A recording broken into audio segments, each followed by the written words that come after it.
இந்த விமர்சனங்களில் நியாயம் இருக்கா இல்லை வெறும் வன்மம் இல்லை காழ்ப்புணர்ச்சி தானா? வன்மமும் காழ்ப்புணர்ச்சி தான் ஜாஸ்தி இருக்கிறதா நாங்கள் பார்க்குறோம். முதல்ல வந்து இப்படிப்பட்ட விமர்சனங்களை எடுத்து வைத்த திமுக அமைச்சர்கள் மற்றும் திமுக நண்பர்கள் அனைவருக்கும் நன்றியை தெரிவிச்சுக்கிறேன்.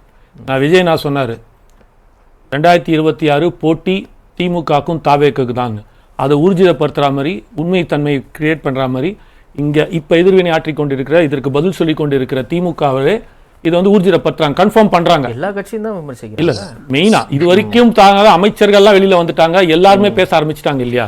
அவர் சொல்றாரு இல்லையா 2026 போட்டி திமுகக்கும் தாவேகாக்கும் தான், அது ஊர்ஜிதமாகுது இங்க. அப்போ அவர்களோட நிலைப்பாடு எங்க வருதுன்னா, ஆமாவா இனி நீ நான் உனக்கு எனக்கு தான் போட்டி அப்படின்னு இவரோட கருத்துக்கு எதிர்வினை வச்சு கருத்துக்களை சொல்ல விமர்சனம் வைக்கும் போது அது வந்து ஊர்ஜிதமாகுது. அப்ப மக்கள் பார்க்கும்போது ஓ கரெக்டுப்பா, அவர் சொன்ன மாதிரி இவங்க 2 பேர் தான் களத்துல நிக்கிறாங்க, இவங்களுக்குள்ள தான் போட்டி வரப்போகுதுன்ற அந்த நரேட்டிவ் அவங்களே ஒத்துக்கிறாங்க. அதை நாங்க சொன்னோம். சின்ன சந்தேகம், அவங்க வந்து நேருக்கு நேரான எதிரியா நிறுத்தல, அவர் ஒரு காலி பெருங்காய டப்பா அப்படிங்கிறாங்க, இல்ல விசிலடிச்சாங்குஞ்சு அப்படின்னு சொல்றாங்க. விஜய் ரசிகர்கள் பக்குவம் அடைஞ்சிட்டாங்க, ஆனா விஜய் வந்து முதல் மாநாட்டில் சொன்ன மாதிரி மாறிட்டாருன்னு அந்த விமர்சனத்துல வந்து நேருக்கு நேர் எதிரி மாதிரி அணுகல, இங்க ஒண்ணுமே இல்லங்கிற மாதிரி அணுகுறாங்க. அதெல்லாம் சொல்லுவாங்க. இப்போ முதல் மாநாட்டில் நீங்க கேட்டீங்க டீசெண்டா பேசுவாரு அப்படின்ற போது, முதல் மாநாட்டிலையும் சரி அவர் கட்சி ஆரம்பிச்ச போது யார் பேரையும் குறிப்பிடாமல் என்ன சொல்வார் அப்படின்னா தமிழக அரசு ஒன்றிய அரசுன்னு சொல்வார். அப்ப எப்படிப்பட்ட ஒரு விமர்சனம் வச்சீங்க அப்படின்னா, இது என்னங்க பொத்தாம் போக்கான அரசியலா இருக்குது, யாருன்னு பேர் கூட சொல்ல முடியாத அளவுக்கு ஒரு கோழையான தலைவரா இருக்காரு அப்படின்னீங்க.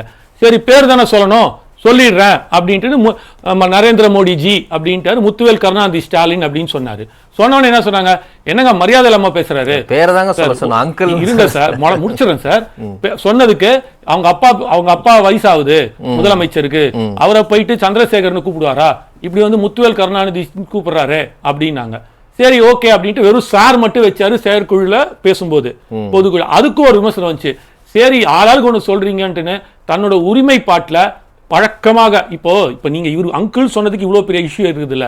இதே விஷால் அவர்கள், நடிகர் விஷால் அவர்கள் மேடையில் பேசும்போது இந்த படத்தை வந்து ரெட் ஜெயண்ட் என் நண்பன் உதயநிதி தான் ரிலீஸ் பண்றாரு, ஸ்டாலின் அங்கிளே இந்த படத்தை பார்க்கறதுக்கு ரொம்ப ஆவலா இருக்காருன்னு பல மேடைகளை பேசியிருக்காரு.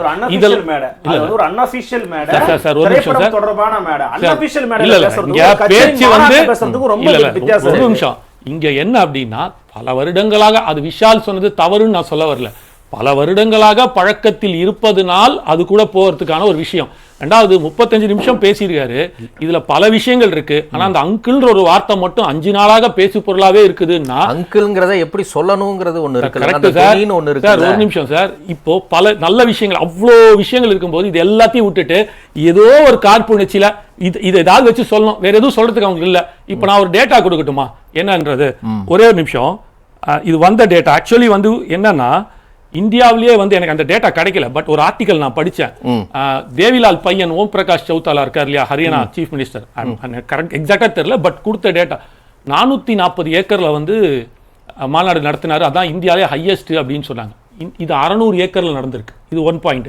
இப்போ மக்கள் பத்தி எடுத்தீங்க வச்சுக்கோங்களேன், எம்ஜிஆர் 1986 மதுரையில போடுறாரு 20+, 20 லட்சம் பிளஸ். அடுத்ததாக தாவேகா விஜய் 2024 மதுரையில 17+, ஓகேங்களா. அடுத்ததாக காங்கிரஸ் இந்திரா காந்தி 1983 பெங்களூர்ல போடுறாங்க 15. அடுத்ததாக லல்லு பிரசாத் யாதவ் 1992 பாட்னால போடுறாரு 10 to 12. அடுத்ததாக டிடிபி என்டிஆர் 1982 ஹைதராபாத்ல போடுறாரு, அது ஒரு 10. அதே மாதிரி SP Mulayam Singh 1995. So top 10ல வரும்போது இன்னைக்கு டாப் செகண்ட்ல இப்படி ஒரு மாநாடு 17 லட்சம் பேர் வந்திருக்காங்களா? 17 லட்சம் பேர் சார் கொடுத்த டேட்டா. நான் இந்த காரணத்துக்காக அது என்ன இதுன்னு நான் சொல்லல, இது வந்திருக்கிறது எல்லாமே நீங்க எடுத்தீங்கன்னா ஒரு 4 இல்ல, நான் புரிதலுக்காக கேக்குறேன். மதுரை மக்கள் தொகை ஒரு 40 லட்சம் இருக்கும், பாதிக்கு பாதி அங்க வந்திருக்காங்க. மதுரை மக்கள் தான் வரணும்ன்ற அவசியம் இல்ல சார், தமிழ்நாடு ஃபுல்லா அப்படி சொல்ல வரல, நான் அந்த இடத்தை சொல்றேன், பரப்பளவை சொல்றேன். அவ்வளவு பேர் எப்படிங்க போக முடியும் சார்?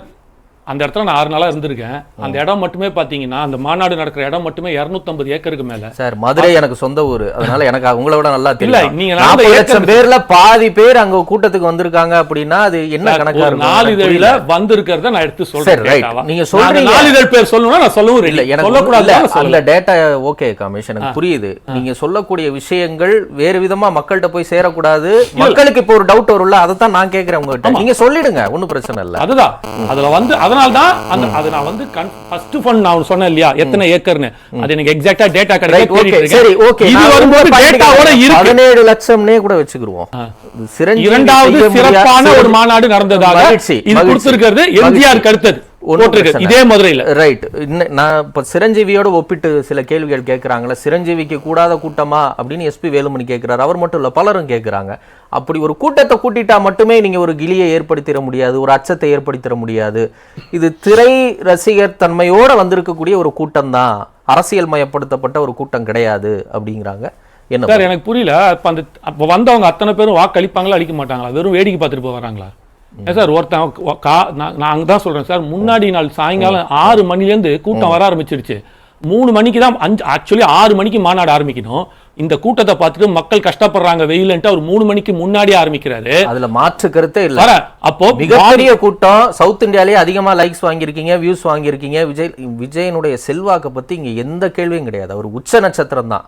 ஆனா அங்க வந்திருக்கக்கூடிய கூட்டம் ஓட்டா மாறுமா சிரஞ்சீவியோட கம்பேர் பண்ண? அவ்வளவுதான். கம்பல்சரியா மாறும் சார். என்னன்னா இன்னைக்கு இருக்கிற சூழ்நிலைக்கு நம்ம அப்பா அம்மா கிட்டே பசங்க பேசும்போது ஒரு விஷயம் சொன்னா, நீ வாட்ஸ்அப்ல அனுப்பிச்சு விடுமா, எனக்கு நேரம் இல்ல பாத்துக்கலான்னு ஒரு மெக்கானிக்கலாக மொபைல் லைஃப்ல ஓடிட்டு இருக்கிற ஒரு கூட்டத்துல பேசும்போதே அம்மா கிட்ட வாட்ஸ்அப் கால்லயும் அப்பா கேட்கும் ஒரு மெசேஜை போட்டுட்டு குடும்பத்தோட உட்கார்ந்து சாப்பிடாம பார்க்காம போற இருக்கிற இடத்துல ஒரு 5 நிமிடம் தன் அப்பா தன் அம்மாக்கு செலவழிக்காத ஒருத்தன் ஒரு நாள் ஃபுல்லா அந்த வெயில நிக்கிறான் அப்படின்னா அவன் ஒரு நிமிஷம் எடுத்து விஜயனுக்கு ஓட்டு போட மாட்டான்.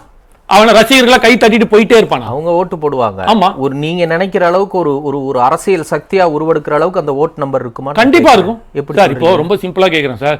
இப்ப கிட்டத்தட்ட 1.5 கோடி லட்சம் ஓட்டுகள் வாங்கியிருக்காங்க இவங்க திமுக இந்த 2024. அவங்க நடத்துற மாநாட்டுல பாத்தீங்க அப்படின்னா ஒரு 10-12 லட்சம் பேர் வந்திருக்காங்க. அப்போ அதெல்லாம் என்ன சார், 10-12 லட்சம் பேர் தான் வந்தாங்க எப்படின்னா அப்படி கிடையாது சார். மாநாட்டுக்கு வராதுன்னு ஓட்டு போடுவாங்கல்ல. இல்ல அதெல்லாம் ஓட்டு போடுவாங்க. நான் மாநாட்டு நம்பரை விட்டுருங்க. நான் தான் சொல்றேன், மிகப்பெரிய நம்பருங்க. காசு கொடுக்காம வேற எதுவும் கொடுக்காம வந்திருக்க கூட்டம். இந்த கூட்டத்தை பற்றிய கேள்வியே இல்ல. நீங்க கன்வர்ஷனா மாறுமா? ஒண்ணு இல்லைங்க. சிரஞ்சீவியும் இதே மாதிரி தான் சொன்னாரு. நான் இப்போ ஒரு புதிய ஆந்திராவை படைக்க போறேன், ஊழலை ஒழிக்க போறேன், எல்லாத்தையும் மாத்த போறேன் அப்படின்னு சொல்லி வந்தாரு. மிகப்பெரிய உச்ச நட்சத்திரம். இங்கேயாவது 2 துருவங்கள் இருக்கும், எம்ஜிஆர் சிவாஜி, ரஜினி கமல், விஜய் அஜித்னு. அங்க சிரஞ்சீவினா ஒன் மேன் சிரஞ்சீவி தான், மெகா ஸ்டார். அவரால் ஒன்றும் பண்ண முடியல. என்டிஆரோட விஷயத்த அங்க பண்ணுவாருன்னு நினைச்சாங்க, பண்ண முடியல. இங்க எப்படி விஜயால பண்ண முடியும்னு கேட்குறாங்க. பதில் சொல்லு சார். அதுதான் நான் சொல்றேன் இல்லையா, இந்த இடத்துல நீங்க ஒருத்தர கம்பேரிசன் வேற மாநிலத்தில் இருக்கிற ஒருத்தர் எடுத்து வச்சு நீங்க கம்பேரிசன் கொடுக்குறீங்க. ஆனா அதே விஜய்னா நீங்க சொல்றாங்கல்ல, இது மாதிரி அரவிந்த் கெஜ்ரிவால் பண்ணிருக்காரு, என் டி ராமராவ் பண்ணிருக்காரு, இதெல்லாம் மத்த மாநிலத்துல இதெல்லாம் ஒரு கம்பாரிசன்ல எடுத்துட்டே வரல. ராமராவ் ஜெயிச்சதுக்கு ஒரு பின்னணி இருங்க சார், அதெல்லாம் சொல்ல வரேன். அதெல்லாம் எடுத்துட்டு வரல. அவர் காமிக்கணும், அதெல்லாம் காமிச்சிருக்கலாம். இவர்களால் முடியும் போல் என்னால் முடியாதான்னு சொல்லல. தமிழ்நாட்டிலே இந்த அரசியல் வரலாறு நடந்திருக்குன்னு 67யும் 77யும் சுத்தி காட்டுறாரு. அந்த 67 என்ன சொன்னாங்க, காமராஜர்லாம் யாராவது ஜெயிக்க முடியுமாடா, அப்பேற்பட்ட ஒரு நல்ல மனுஷன், அவர் யாரா ஜெயிக்க முடியும் அப்படின்றது மட்டும் இல்ல. அந்த இடத்துல இன்னொரு விஷயத்தையும் பார்க்கணும். அந்த காலத்துல காங்கிரஸ்ல இருக்கிறவங்க எல்லாரும் பண்ணையார்கள். அப்போ எல்லாருமே ஜமீன்தார் சிஸ்டம் போய் பண்ணையார்கள் ஆகுறாங்க. அப்போ அவங்க கிட்ட அந்த தோட்டத்துல வேலை செய்யறாங்க. ஏண்டா முதலாளி கிட்ட வேலை செய்யறான் ஒரு தொழிலாளி, அவன் சம்பளம் கொடுக்குற முதலாளி, அவனையே இவங்க எதிர்த்து வாக்களிப்பாங்களா? இதெல்லாம் நடைமுறை சாத்தியமே இல்ல. முடிச்சிடறேன் சார் அப்படின்னு சொல்லும் போது 67 அண்ணா வரலாறு படிக்கிறார்.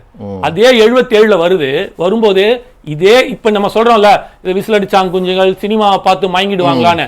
அப்ப அந்த 77 நம்ம பிறக்கல. அந்த டைம்ல அப்ப கலைஞர் என்ன சொல்லியிருப்பாரு எம்ஜிஆரை பார்த்து, சினிமால 2 நடிகைகளோட டான்ஸ் ஆடிக்கிட்டு பாட்டு பாடி போறவங்களுக்கெல்லாம் மக்கள் மயங்கிடுவாங்களா?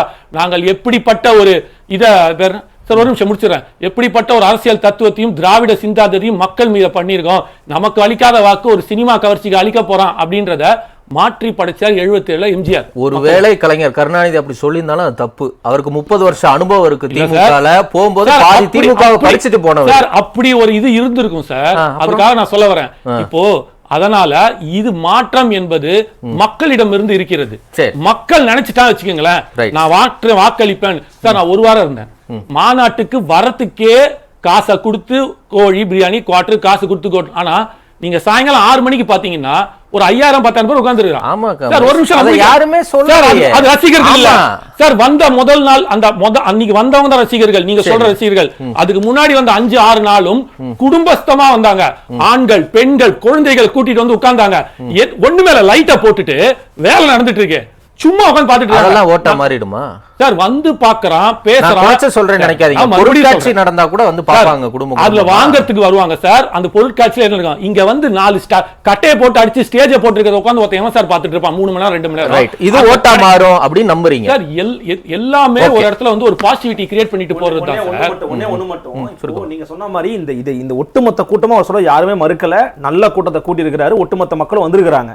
ஆனா அவர் உதாரணம் சொன்னாரு பாத்தீங்களா, அதை இவர் ஒப்பிட முடியாது. ஏன்னா 49 கட்சி ஆரம்பிச்சு கஷ்டப்பட்டு தேர்தல் அப்புறமா மக்கள்கிட்ட போய் சித்தாந்தத்தை சொல்லி 67 எம்ஜிஆர் அவர்கள் தொடர்ச்சியா திமுக கலப்பணியாற்றி அவருடைய திரைபிம்பத்தின் மூலமாக 67 திமுக வெற்றி பெற்றுச்சு. 77 வெற்றி பெற்றதுக்கு காரணமும் பெரிய அரசியல் பின்னணி இருக்குது.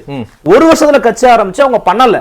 ஆனா அதை கொண்டு போய் சேர்க்க வேண்டிய வேலை விஜய்க்கு இருக்குன்னு நம்ம சொல்றோம். என்ன சொல்ல வரீங்க? இல்ல சார், இது இப்படி எடுத்தீங்கன்னா அவங்களோட ஸ்டைல். ஒரு 3 பேர்ட்ட மரத்தை கொடுத்து வெட்டுன்னு கொடுக்கும்போது ஒருத்தன் வெட்டிக்கிட்டே இருக்கான். இன்னொருத்தன் வந்து பார்த்துட்டு இந்த மரம் வெண்ண வெட்டியா இருக்குது, இதை நான் ஷார்ப் பண்ணிட்டு வெட்டுறேன்னு ஒருத்தன் சொல்றான். இன்னொருத்தன் வேற மாதிரி ஒரு ஸ்டைல யோசிக்கும் போது முதல் மரத்தை வெட்டணுக்கு 18 வருஷம் ஆச்சு. 2வது மரத்தை வெட்டினா தெரியுமா ஷார்ப் பண்ணி அவர் 7 வருஷத்துல பிடிச்சாரு. 3வது ஒரு மரம் வெட்டுறதுக்கு ஒருத்தன் நிக்கிறான் தெரியுமா, அவன் டிஜிட்டல் யுகத்துல இருக்கான். அவன் என்ன சொல்றான்னா, இந்த மரத்தை தானே உனக்கு எடுக்கணும், நான் அப்படியே எடுத்துட்டு போயிட்டு வேற ஒரு இடத்துல நட்டுக்கிறேன், உன்னோட பிரச்சனையும் தீர்ந்தது, இந்த நாட்டோட பிரச்சனை நான் தீர்ப்பேன், இயற்கை வளங்களை காப்பாத்துவேன்னு சொல்லிட்டு அந்த மரத்தையும் காப்பாத்துறான். நீங்க நினைச்சதையும் சாதிக்கிறான். அவன் பண்ணது 3 மணி நேரத்துல. சோ இந்த இடம் வந்து யாருக்கு சாதகம்? ஆனா என்ன கண்டென்ட்? மரம் அங்க இருக்க கூடாது. அதை யார் யார் எடுத்தாங்க 18 வருஷம் யாருன்னு உங்களுக்கு தெரியும். 18 வருஷமா இல்ல சார், அதுதான் சொல்றது. வெட்டினது இருக்குல்ல அந்த கத்தி, அதுக்கு அவ்வளவு டைம் இல்லங்க. அண்ணாவும் எம்ஜிஆரும் செயல்பாடுகளின் வடிவத்துல சொல்றாங்க. ஒண்ணும் இல்ல, திரு விஜய் அவர்களின் திராவிட தமிழ் தேசிய செயல்பாடுகள் என்னென்ன இருக்கு? நான் இப்ப சொல்ல வருது சார். 18 வருஷம் உங்களுக்கு ஆச்சு, 12 வருஷம் ஆச்சு. இல்ல இதை தெளிவுபடுத்தணும். நல்லா சொல்லிட்டீங்க, மக்கள் புரிஞ்சிருப்பாங்க. 18 7 3 மணி நேரம் அது விட்டுருவோம்.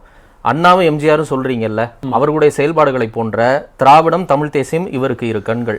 விஜய் மேற்கொண்ட திராவிட தமிழ் தேசிய செயல்பாடுகள் முதல் மாநாட்டுல தெளிவுபடுத்துறாரு. இது 2ம் தமிழ்நாட்டின் 2 கண்கள்னு சொல்றாரு. அவருக்கு இல்லையா? இருக்கு சார். சார் அவரும் தமிழ்நாட்டுல இருக்கார், ஒரு தமிழ் அவனுக்கு ஒரு டிஸ்க்ளைமர் போடுறீங்க. ரெண்டு கண்கள் சொல்லட்டும், என்ன தப்பு இல்ல. முதல் மாநாட்டுல ரொம்ப தெளிவுபடுத்துறாரு அவர். சொல்லும்போது என்ன சொல்றாரு, நம்மளோட அரசியல் என்னன்னா இது எல்லாமே இருக்கலாம். பெரியார்னு ஒன்னு எடுத்துக்கிறோம், ஆனா அந்த பெரியாருக்கு கடவுள் மறுப்புன்னு ஒரு விமர்சனம் இருக்கு. அதை நான் அவர்களிடமே தனிப்பட்ட முறையில தனி இதுவாக விட்டு ஒரு நிமிஷம் சார்.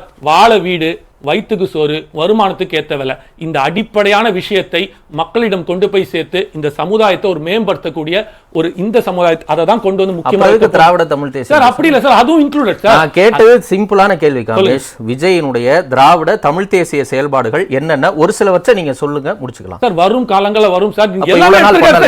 இருங்க, திராவிடம் கேட்டீங்கன்னா பெரியார் சிந்தனைக்கால எல்லாத்தையும் எடுத்திருக்காரு, சமூக நீதி எடுத்திருக்காரு, சமத்துவத்தை பெண்களுக்கான உரிமையில சொல்றாரு. சார் நீங்க என்ன பண்றாரு நீங்க கேட்டீங்கன்னா ரொம்ப சிம்பிளா சொல்லிட்டோமே. ஒரு சமூக நீதி நீங்க சொல்றீங்க. இவ்வளவு நாள் வந்து அஜித்குமார் கொலை நடந்துச்சு. அஜித்குமார் கொலை ஒண்ணு மட்டும் தான் நமக்கு தெரிஞ்சது. ஆனா அவங்களுக்கு நீங்க கொடுத்தீங்க அவர், ஏன்னா அது வெளியில தெரிஞ்சிருச்சு. அதுக்கு முன்னாடி ஒரு 24 கொலைகள் நடந்துச்சுல, அவங்க அத்தனை பேரும் நிக்க வச்சார்ல, இவங்களுக்கும் கொடுங்க. நல்லது. ஆணவ கொலைக்கு ஏன் பண்ணல சார்? ஆணவ கொலைக்கு ஏன் பண்ணல சார்? இப்ப அந்த பிரச்சனை ஓடிட்டு இருக்கு. நான் ரொம்ப சிம்பிளா சொல்றேன் சார். இங்க ஒரு ப்ராப்ளம் என்ன தெரியுமா சார்? ஒரு விஷயம் நடந்துச்சுன்னா அடுத்த 2 மணி நேரத்துல எந்த தலைவன் கரெக்டா பேசுறானோ அதை பேசு பொருளாக்கிட்டு அதுதான் கரெக்ட்ன்றாங்க. ஆனா இன்று அதே ஆணவ கொலைக்கு நடந்த கெவினுக்கு நடந்தது, அவங்க அப்பா என்ன சொல்றாரு, இது கூலிப்படை மூலமாகவும் நடந்திருக்கும் சொல்லி நீ பேசுறாரு, ஒரு வார்த்தை சொல்றாரு. ஆனா கேஸ் யார் மேல இருக்கு? சுஜித் மேல இருக்கு. அதனால இல்ல சார், நான் சொல்ல வரது என்னன்னா,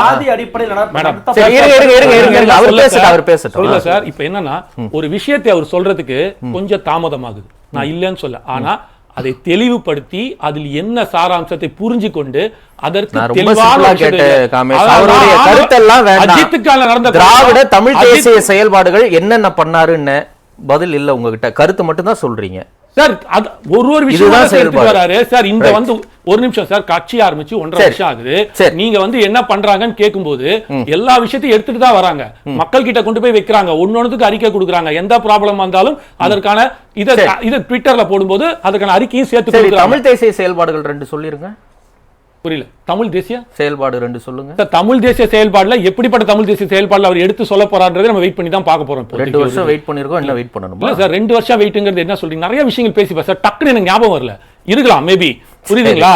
நீங்க அப்ப தமிழ் தேசிய நன்றி. இல்ல நான் சொல்ல வரேன். முடிச்சிருங்க நேரம் இல்ல எனக்கு. தமிழ் தேசிய நிலைப்பாடு நீங்க கேக்குறீங்க இல்லையா, அதுல எப்படிப்பட்ட நிலைப்பாடுல எதை சொன்னாருன்னு இப்ப நீங்க ஏதாவது ஒரு விஷயத்தை எடுத்து சொன்னீங்கன்னா அதுக்கு சொன்னாரா சொல்லியான்னு தெரியும். டக்குன்னு நமக்கு ஸ்ட்ரைக் ஆக மாட்டேங்குது. அந்த அளவுக்கான இருக்குதுன்னு அந்த அளவுக்கு எனக்கு ஞாபக சக்தி இல்ல, நானா ஒத்துக்கணும். லட்சக்கணக்கான பேருக்கு தமிழக வெற்றி கழகம் சார்பா நீங்க பேச வந்து. ஆமா சார், அத்தனை நமக்கு தெரியாது, நம்ம ஞாபகம் வச்சிருக்க மாட்டோம்ல அந்த அளவுக்கு. சோ இப்ப இந்த விஷயம் சார் நீங்க கேட்டீங்கன்னா அதுக்கு என்ன நிலைப்பாடுன்னு என்னால சொல்ல முடியும். தமிழ் தேசிய சார்பா எனக்கு நினைவு தெரிஞ்ச எதுவும் இல்ல, ஒரே ஒரு ட்வீட்டை தவிர. நன்றி. நிறைவு தொடர்ந்து சொல்லும்போது கட்டமைப்பு இல்ல, அந்த இது சரியில்லை அப்படின்னு சொல்லிட்டே இருக்கிறாரு. இதுக்கு முன்னாடி நீங்க கேட்டீங்க இல்லையா தமிழ் தேசியம் சம்பந்தமாக 2 விஷயம்னு. அவர் தமிழத்துக்கு 2008 இருந்தே வந்து அவர் குரல் கொடுத்துட்டு இருக்காரு. அது ஃப்ளோல மறந்துட்டேன், அதனால இப்ப சொல்றேன். பிளஸ் இப்ப இந்த சிஏஏல கூட இலங்கை தமிழர்களை அதுல சேர்க்கணும்னு சொல்லிட்டு அதுக்கும் ஒரு இதை கொடுத்திருக்காரு அவரு. அதனால நீ கேட்டதுக்காக நான் சொல்ல வரேன். இப்போ இவர் சொன்னார் இல்லையா கட்டமைப்பு இல்லைன்னு, செயற்குள்ள நீங்க பாத்துருக்கலாம். நான் பல இடத்துல சொல்லியிருக்கேன், திமுகக்கே 100 மாவட்ட செயலாளர் தான் இருக்காங்க, 85 மாவட்டத்தில் அதிமுக இருக்காங்க. இவங்களுக்கு 120 மாவட்ட செயலாளர் இருக்காங்க. அது மட்டும் இல்ல கிளை ஒன்றியம் 69,000 பூத் வாலண்டியர் போட்டாச்சு. 3 லட்சம் கிட்டத்தட்ட பொறுப்பாளர்கள் தமிழகம் ஃபுல்லா இருக்கிறதுனால மட்டும்தான் இந்த அளவுக்கு ஒரு ஸ்ட்ராங்கான போர்ஸா இருக்கிறது. இப்போ சில கட்சிகளை நீங்க எடுத்தீங்கன்னா ஒரு குறிப்பிட்ட இடத்துல தான் இருப்பாங்க. அது வந்து ஒரு பெரிய பாதிப்பா திமுக அதிமுக இருக்கவே இருக்காது. அதனால அது பெருசா கண்டுக்காம தமிழகம் ஃபுல்லா இருக்காரு, எல்லோரோட வாக்கையும் எடுக்கிறாரு. முக்கியமாக ஜெயலலிதா போல் அம்மா போல பெண்களோட வாக்கு கணிசமாக மிக மிக கணிசமாக அவர் பின்னாடி இருக்கிறதுனாலதான் இந்த 2 கட்சிகளுக்கும் ஒரு பெரிய சிம்ம சொப்பனமா உட்கார்ந்துருக்காரா பாக்குறோம். நன்றி.